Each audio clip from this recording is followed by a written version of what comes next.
Welcome to this special edition of Schuman Talks with Hanna Hopko, the former chair of the Ukrainian Parliamentary Committee on European and Foreign Affairs. We were going to have a double interview last Wednesday with our normally scheduled Schuman Talk on the 9th day of the month, this month, March. But Hanna was out of the country on a mission for her country, raising military support for the current war effort. But I'm very grateful that she's made time in a very busy schedule to join us today from Kiev. And so, Hanna, welcome to the studio. Welcome to this special edition of Schuman Talks. Thank you, Jeff, for inviting me. And I think it's really important to inform your audience about the situation in Ukraine and what the civilized nations could do for us to win the war. So, Hanna, my first question to you is, how do you view the overall situation? Yesterday, President Zelensky said that the war had reached a strategic turning point. What did he mean by that? Do you agree with him? I could only say that the fighting spirit of Ukrainian nation and the bravery of the armed forces of Ukraine within this 17 days of hellish nightmare, so just prove that Ukraine is winning. Ukraine is winning because our God is with us. So this is, I think, key message, because during all these days, I cried. I never before cried so many times, because seeing pictures of killed kids, and also you and the world saw how Russians attacked the maternity and children hospital in Mariupol. So, and then all these pictures, how many Ukrainians, the bodies of killed Ukrainians, so they are in one common grave. Bird. So of course you cannot, like a human being, to accept this reality without crying. But I think we have global mission, and the mission, it's just why God decided that Ukraine has, by this fight, to make other nations free. And I think this is the price we are paying now. And of course, I do believe that finally in the US, people will, political elites will understand that they will not be afraid of Ukraine defeating Russia, because it seems like they don't have strategy what to do after Putin with Russia. But we have the plan, we have the vision. So actually, victory of Ukraine, it's important to stop authoritarian regimes attacking civilized nations. Yeah, Hanna, the world has been amazed at the heroism, the steadfastness of the Ukrainian people, of your president, of all of you. And we've seen your heroic effort, and we see, in a sense, this is your darkest hour, but it's your finest hour, in a sense, very reminiscent of the time when Churchill said, we will fight them on the beaches, we will fight them on the streets, and so forth. And that's the resolve that unexpectedly for Putin, the Russians have run into, and realized even if they were able to take control of all the cities, they could not control the hearts of the Ukrainian people.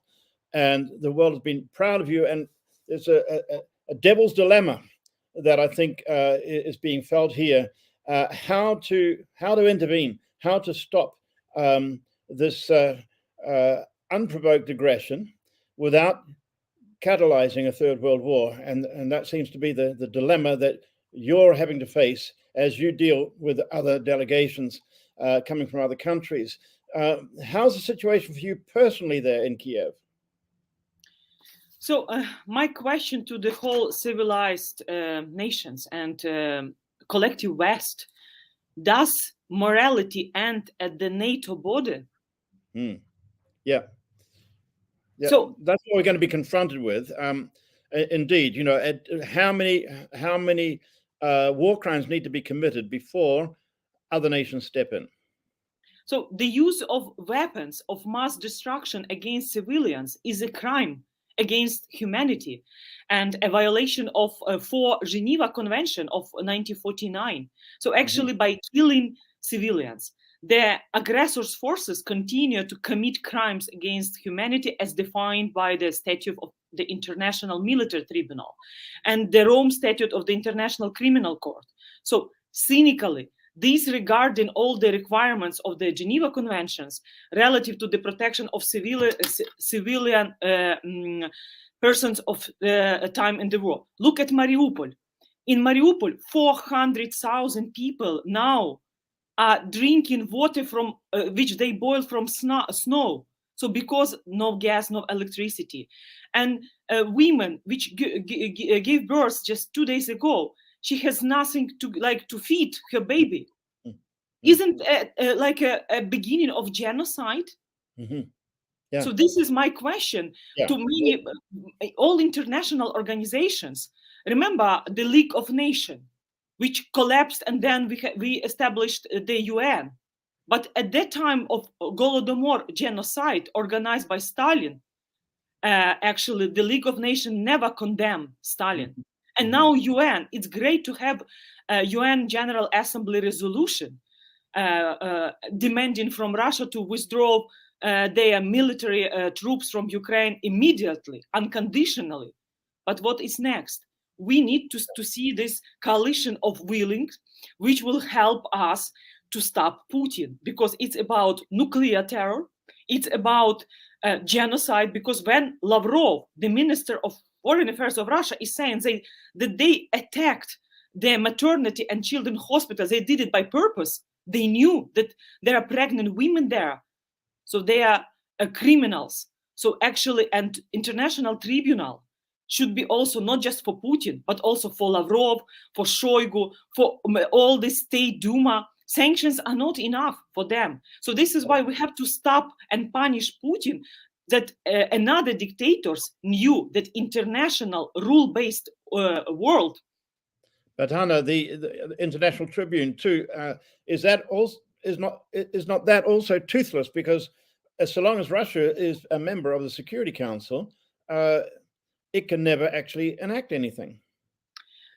Jeff, full-scale offensive against Ukraine within 9 years of ongoing Russian hybrid aggression, this is a high time finally to reconsider all mechanisms that were established to protect the global security and peace architecture. If it's not working, then we have to invent and to kick Russians out from Security Council of the UN. And because the veto right of Russia and China in the UN Security Council is the right to kill. Yeah, let's be frank. It's exposed the need for institutional change. The structures that were put in place at the end of the Second World War are not sufficient for the current situation. And that's a long-term thing. That's not the immediate issue that you're facing on a daily basis here and the people in Mariupol.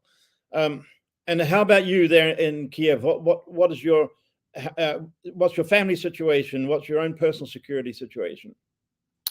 Jeff, I think for me, as a mother of 11-year-old daughter, my 40-year-old birthday was in Warsaw, where we established International Center for Ukrainian Victory. That was last week. Yes, I believe in God. So no doubt, Ukraine is winning and the victory will come soon.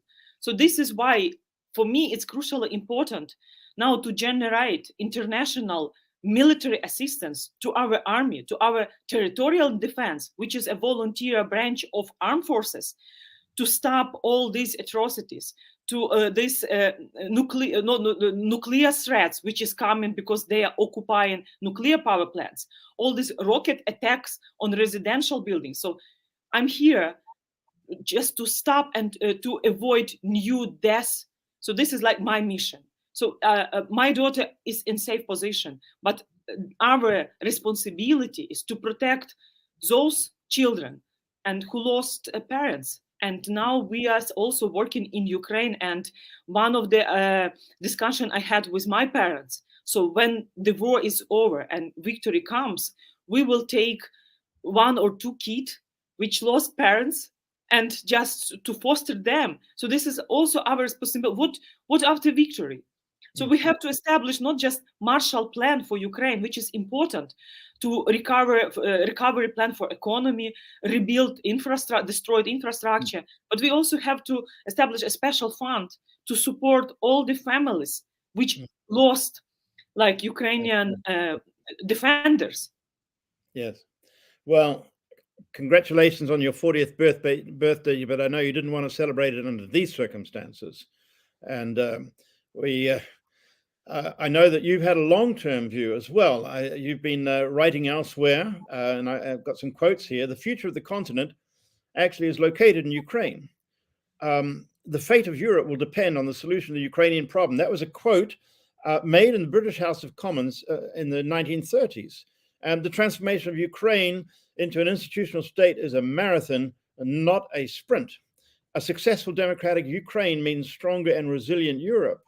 Ukraine will ultimately help transform Russia and curb expansion of authoritarian regimes. This is a perspective on Europe that most Europeans have never had, in terms of the central geopolitical role that Ukraine has actually played long term, actually in the making of European history. This is something that the Yale professor Timothy Snyder has been stressing in his many lectures that are available on video. Timothy Snyder.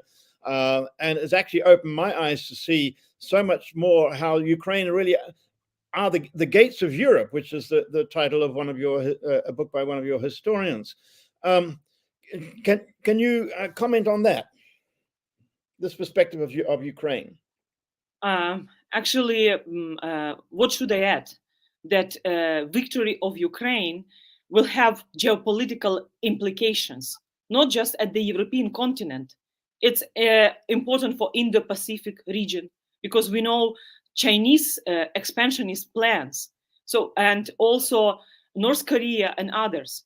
So why? It's important to convince NATO leadership, US leadership, and I will keep telling them, and asking them, does morality end at the NATO border?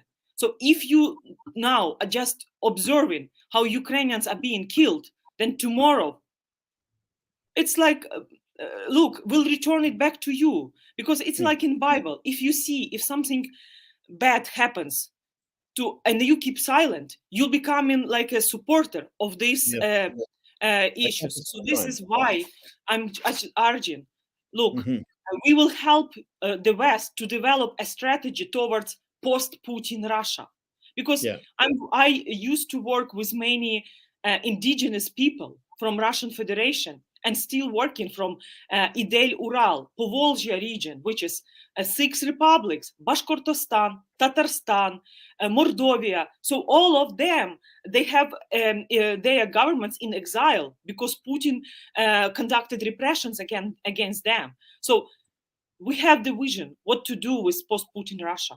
And we also have, and Moldova. People are waiting there for victory of Ukraine, because the situation with Transnistria, where Russian troops is, so it's also about their security. Belarus, when we are appealing to Belarusian soldiers, don't join Putin's war against Ukraine, because you will be sitting together with Putin at the tribunal. So stop supporting Putin in this war, and you will get a chance to fight with us against these dictators. Because Belarusian society, after all tortures, repressions, all war crimes against Belarusian activists, so they deserve also to become free from this dictatorship. So after Soviet Union collapsed 30 years ago, it seems like it's God's purpose to make Ukraine as a God-blessed hero finally to collapse. Because when Soviet Union collapsed, this evil empire didn't collapse. And Putin, just look in Moscow, what they are having. They have like Lenin, which is not in mausoleum. He hasn't been buried. They haven't buried him. In other words, the need for decommunization is reflected in the fact that they keep his body there out above the ground. They are praying to dead man who wasn't buried. So it's crazy. So can you imagine what is the spirit under the current Russia? Instead of saying, so Soviet Union time and all Stalin. So this is not about modern Russia. So we are really, we are condemning this. And they are praying to Stalin. The monument of Stalin is also in the Red Square in Moscow. So they We've are seen paying to evil. And Russian Moscow Orthodox Church, Kirill. So Yeah. what they're doing now, instead of stopping Putin, so they are blessing Putin. They are Yes. blessing these They crimes against call them humanity. a So gift it's from not God. about Yeah. church. And Yeah. I'm calling the world also to stop this, because this is not about praying and it's not about God. So they are not believing in God. So all Russian Orthodox churches, this is the mafia, criminal branches of Putin machine, which authoritarian machine. Now, Hanna, you've had personal contact with President Biden in the past, and last week you sent me, or this week you sent me a letter that you wrote to him personally. Have you had any response on that? Do you want to say something about that letter? First time we met was Biden in 2014, when he used to be the vice president. And then I showed him St. Sophia Cathedral and told President Biden, if Putin's propaganda says that Ukraine is artificial state, St. Sophia Cathedral, which was built at the beginning of 11th century, just say that when Moscow didn't exist, that we are 400 nation. years before Moscow existed, yeah. Yes, so this is my message. And Biden was like saying, oh, I see how big love of your love to Ukraine. And I told Biden, I want the whole world to love my country as I do. So, and now, of course, when we are demanding javelins, when we are demanding drones, because you saw how they are bombing Ukraine. So we need anti-air missiles, anti-tank missiles. So, of course, I had to appeal to Biden actually to provide maximum assistance, not to delay, not to see if we are winning, because there are some forecasters. They told Biden that within 3 days of Russian blitzkrieg, we will fail. This was wrong approach. And now there are another experts which are saying within 3 weeks, Ukrainians will not resist. No, we will not surrender. So we will only surrender for God. This is the only way we could do. Never again. This is for everybody in the West. You told never again, and never again happened when Russian bombed Babin Yar 80 years after Nazi conducted massacre against Ukrainian Jewish community. But never again, we will never allow Putin to return Ukraine back to the Russian sphere of influence. Never. So this is our message, and actually we are winning. And I like, and it's what is really important, to stay in love. For me, this was probably one of the hardest moments, when your heart was crying, heartbroken periods, when you hate, like when you started to hate Russia, Putin, everybody. So, and then it's important not to fall in of the trap of our enemy, because they want us to be like they are. But no, Ukraine is a country of love. And have you seen these pictures of newborn kids, how pregnant women are giving birth in bomb shelters? So it's about life, because when you are giving birth, it's about pain and it's about blood. So, and this is how Ukraine and the new civilization is being born in Ukraine. And these pregnant women, they are just showing the example that bombing, rockets, everything. But it's Ukraine, it's about love and life. This is what I would like to deliver to everybody in this world. Yes. Have you had any response from the White House on your letter? No, but we do hope. But they read this letter. What I was received message from some congressmen. Yes. And I do hope that Biden will understand that U.S. provided security guarantees for Ukraine after we give up with the third largest nuclear power plant. And Putin's war against NATO already started. The battlefield is Ukraine. So don't be afraid, like it's written in Bible. Don't be afraid. Don't be afraid of nuclear threat. What Putin is saying, that he will push the bottom. No, it's not so easy. Even if you push the bottom, then it's a long technological process.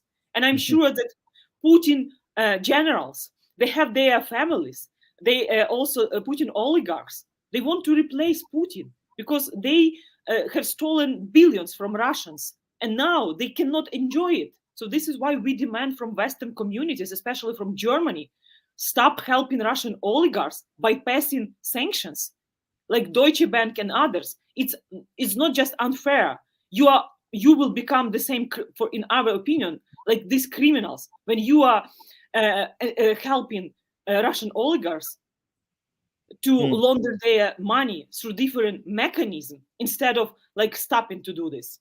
Yeah, Hanna, I'm going to quote something that you've written. We must build a country on the foundation of Christian values and morals if we are to realize Ukraine's dreams. And then you quote Robert Schuman. And you and I had a discussion about Robert Schuman in your office 4 years ago.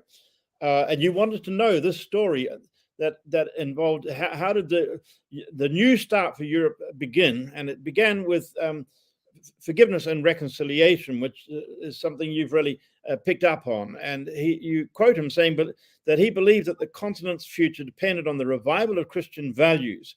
Ukraine has a special mission to revive these values in Europe. And so I have a slide here about that I've used before about Schuman's the declaration he made on the 9th of May 1950 when he was speaking of a world peace to end centuries-old rivalries and of Europe's shared destiny and responsibilities to the world, when he proposed an economic project that was a political expression of Christian ideals of forgiveness and reconciliation. What role does forgiveness and reconciliation play? Here is as Schuman was actually in solitary confinement under the Gestapo when he was writing back to the French resistance saying, we French will have to learn to forgive and love the Germans to rebuild Europe after the war. And I know you've been talking now about the post-Putin Russia. What should that look like? And what's it going to take to rebuild Eurasia after this war?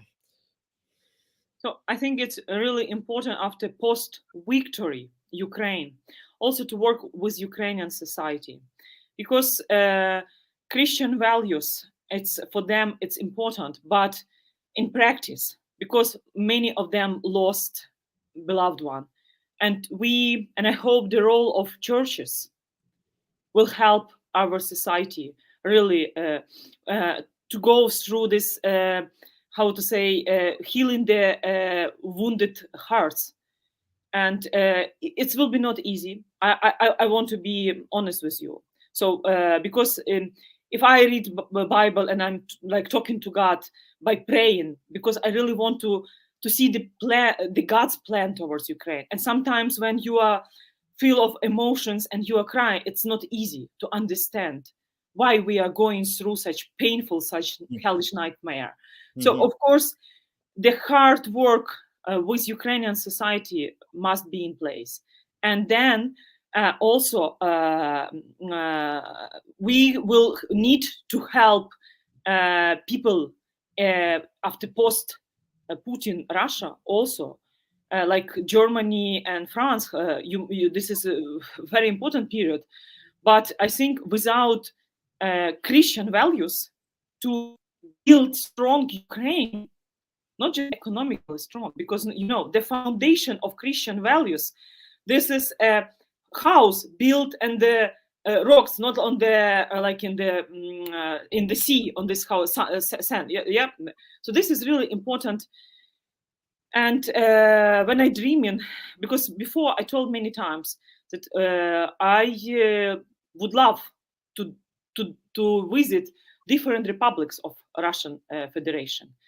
And they know that victory for Ukraine matters for them. And also it's about Ukraine's vision, which is behind just our territory. It's not just about restoring territorial integrity and sovereignty of Ukraine. It's about restoring in our hearts Christian values as a foundation of our actions. Yes. In retrospect, after the wall came down, there were lots of Western advisors coming into the former Soviet Union, advising how to set up businesses and so forth and bring in capitalism. But the swamp was never drained. The process of decommunization never took place as it did in the Baltics, for example. And obviously, this will be a major priority. Let's just finish with this last quote from something you've written. My dream is one day to visit Moscow. And what do you want to do there? I told what I want to do this, and I'm sure we will do this. I think we have to establish the monuments of the victims of Stalin regime during the last century and Putin's regime. So this will be the way how Russians will say, like, to Ukrainians that they are not just sorry about what's happened. So they need to sin for everything, for all these war crimes. So this is the only also way to build post-Putin Russia, when they will recognize the war crimes, they will punish, they will condemn, and it's not just about paying financial compensations. It's about monuments of killed for victims killed during 20 centuries of this communism regime and Putin's regime. Now, Hanna, tell us about that, because you see, a lot of people in the West don't know what Stalin did to Ukraine. The forced famines of the 30s, in which millions of Ukrainians were killed. And that's not been acknowledged. This is what you're saying. It hasn't been acknowledged. And Putin is now exalting Stalin again. And until he is he is buried and Lenin is buried, we still have this ongoing festering evil source of future problems. You are right. Until Russian society continue to admiring or making this cult of Stalin and Lenin, which is in mausoleum still. So this is why all this aggression against Moldova, Georgia, all their support to Assad regime in Syria, and now in Ukraine. So they have this, I don't know how it's in English, proklятие. So something which is like from evil is under them. So you will translate proklятие. So this is why, without покаяние, sin. You have to sin, yes, when you are sorry for something and you are asking God to forgive. Confession and Yes. So this is really important. And in Stalin, when he wasn't able to destroy Ukrainians, so he started artificial hunger, genocide. But Ukraine is a breadbasket of years, and even today, the full-scale war against Ukraine also creates a global food crisis, not just economic crisis, but also for Africa. Yes. Yeah. So this is because Ukraine is a top 5 export producer of food. So now it's also about there will be implications and negative consequences globally for economy, for food chain and others. And what is Putin now doing? He is seeing that even people in southern of Ukraine regions, they are against Putin. So they are not like nicely asking them. So this is why he is blackmailing us with chemical weapons, because the resistance of Ukrainian society is so high.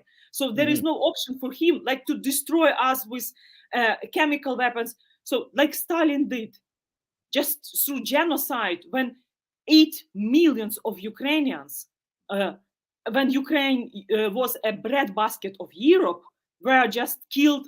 And there were examples of cannibalism when Ukrainians had to, I don't even want to say now. Yeah. Hanna, I want to thank you for sharing from your heart. My wife and I are praying for you and your daughter, and for your nation, of course. And I've been part of many different prayer groups, churches here in Amsterdam, and in our organization alone, we're seeing so many people going with buses, with vans, taking supplies, bringing refugees back. Just yesterday, my wife was with some people who own a large company that makes bedding, and they've sent 7 truckloads of material to the borders and so forth. The world is very much on your side, listening, wanting to help. And I know this is the great dilemma: is how to engage militarily without escalating this whole war into the World War III.